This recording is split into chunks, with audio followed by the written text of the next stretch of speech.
Avem aici pe domnul somelier Achim, care a venit special la noi să ne prezinte un vin.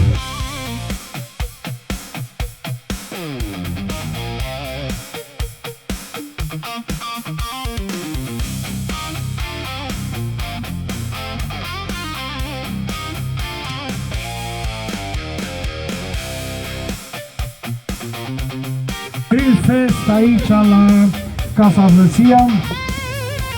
Dragii mei, astăzi vom avea o serie de demonstrații, live cooking show-uri, dar vor fi imediat după ce organizatorii vor realiza o ceremonie de premiere, se numește The Best Steak. Bănuiesc că e gen The Best Romanian Steak sau avem și internațional. Atunci The Best Steak, da? Bună ziua, doamnelor și domnilor, stimații noștri invitați, bine ați venit la Grill Fest Barbecue.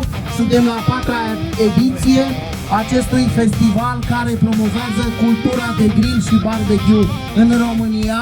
Practic, noi aducem standardul de calitate în industria cărnii. Și ca să facem lucrul acesta la cel mai înalt nivel, am creat pentru publicul din România conceptul Best Steak Selection.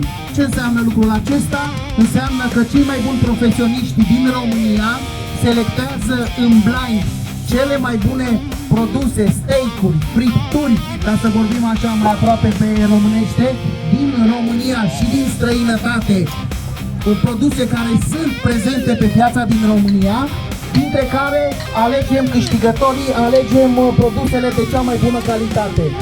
Avem printre noi invitați companii extrem de importante pentru România.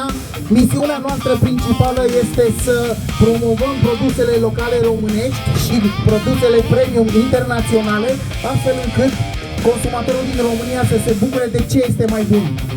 Singurul lucru pe care pot să vi-l spun înainte să începem această gala a premiilor Peste și a prezenta invitații pentru a explica mai mult conceptul acesta și cât de important este pentru noi să producem în România produse de calitate, este că cel mai bun steak va fi premiat astăzi, un steak pe care noi l-am numit Golden Steak, care a fost ales din 560 de steak-uri degustate în blind de 50 de specialiști.